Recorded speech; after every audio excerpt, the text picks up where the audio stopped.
The Clockmaker by Robert Louis Stevenson.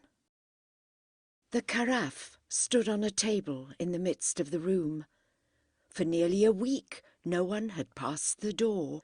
The maid was careless, and since a month the water stood unchanged. The leading race of animalculae had thus attained a great antiquity, and were far advanced in scientific studies.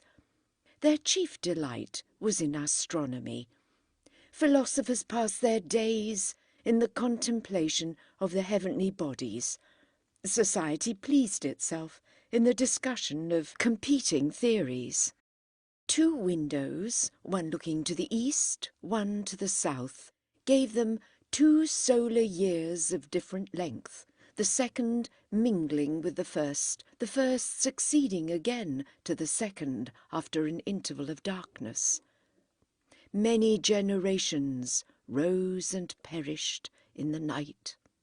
The tradition of a sun grew faint, so that pessimists despaired of its return, and the moon, which was then at the full, deceived some of the wisest. It was not till the 6th long solar year that an animalculae of unrivalled intellect arose, overthrew former science, and bequeathed a heritage of disputation. His hypothesis may be called the room theory. It was in parts erroneous.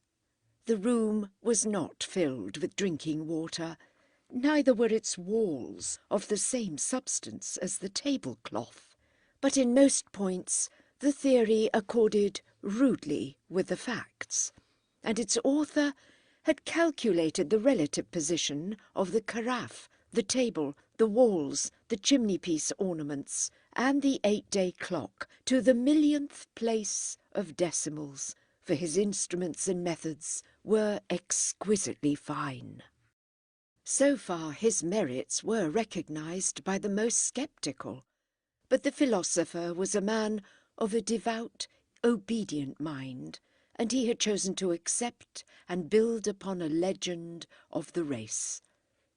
In early days, before science had arisen, the oblong yellow space on the north wall was said to have opened, and an object huge beyond thought to have appeared, and for some generations moved visibly in space.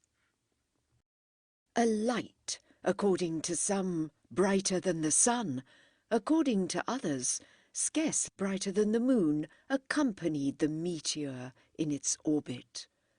The caraffe was shaken the while by thunderclaps and unaccountable convulsions.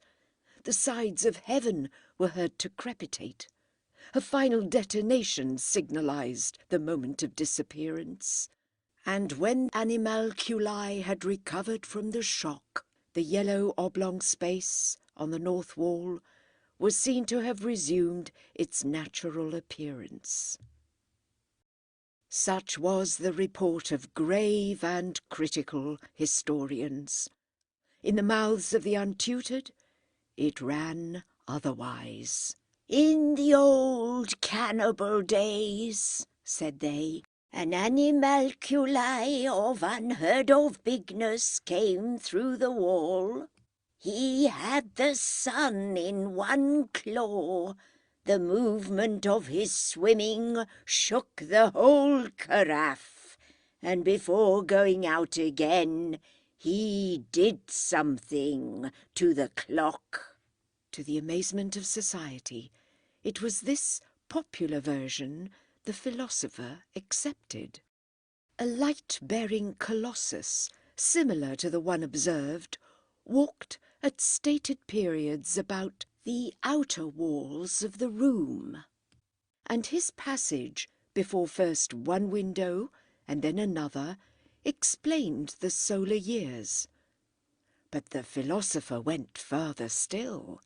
In the animalcular cosmos there was one feature of superlative abnormality: the clock, with its pendulum, its dial, and its hands. Generations of observers had proved beyond question that the pendulum swayed, that the hands crept about the dial, that the phenomenon of the chimes occurred at intervals of a roughly approximate equality, and that it was at least possible to conceive a relation between these intervals and the precession of the hands.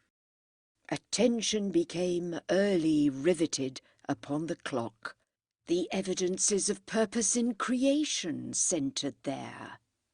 The Creator, who spoke obscurely in his other works, seemed in the clock to utter an authentic voice, and theism and atheism joined battle on the question of the clockmaker. The animalcular Newton was a clockmakerist, and he hazarded the bold guess that the colossus who carried a lamp around the room would be forced to regulate his movements by clock time. Among the pious, the queries of the philosopher were soon erected into doctrines of the Church. The colossus of the legend was identified with the sun, both with the maker of the clock. The cultus of the clockmaker succeeded in the place of earlier religions, water worship, ancestor worship, and the barbarous adoration of the chimney-piece.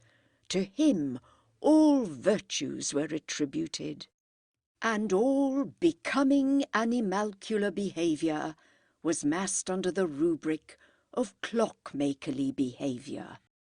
The other party cried out the while on animalculomorphism. The philosopher had declared all space to be occupied by water. Nothing was less proved, nothing less provable. Beyond the inner skin of the bottle, water ceased. And if so, where was your clockmaker? Life implied water, thought implied water. No one not living in water could conceive the idea of time, how much less of a clock. "Examine your hypothesis," said the clockmakerists, "and it comes to this: a creature that lives in water, living out of water." Can reasonable animalculae amuse themselves with such absurdities? And granting the impossible, granting, for the sake of argument, that life and thought exist beyond the walls of the caraffe, why does not the clockmaker declare himself? It would be easy for him to communicate with animalculae. It would have been easy for him, when he made the clock, to have placed upon the dial intelligible signs, the 47th proposition, for example, or even, had he cared, some metre of the flight of time. And instead, at distances grossly approximating to equality, there occur senseless marks, the result, probably, of ebullitism.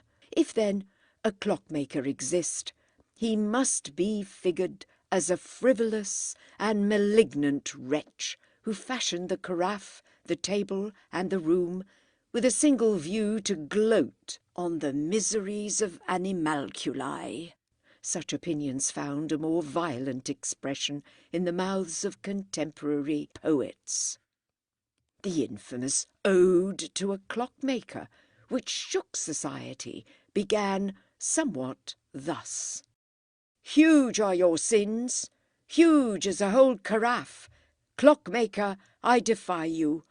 Your cruelty is greater than a vase upon the chimney-piece, and round as the face of the clock. You are strong, you boast yourself. You are cunning and contrive timepieces. Vain are your strength and cunning. Let but one right-minded animalculae look you in the face, you are confounded in the midst of your instruments. You grow pale and conceal yourself in back-shop." It was felt universally that the poet had advanced too far. Did a clockmaker exist, it was not to be supposed he could suffer these expressions to pass unpunished. It was to be feared the whole caraffe might be involved in his revenge. The poet, after a trial in which he gloried in his horrid sentiments, was condemned and publicly destroyed, and this act of rigour checked for some generations the spirit of free thought. The dawn of the 7th double solar year was anxiously expected. As the moment approached, every telescope in the bottle was directed on the eastern window or the clock. And after the event had taken place, and while the calculations were being prepared, crowds waited at the doors of astronomers, some in prayer, some irreverently betting on the result. It was inconclusive. The clock and the sun were in no precise accordance. It was impossible for the most ardent of the faithful to cry victory. But the discrepancy was small, and the most solid of the free thinkers was conscious of a private doubt.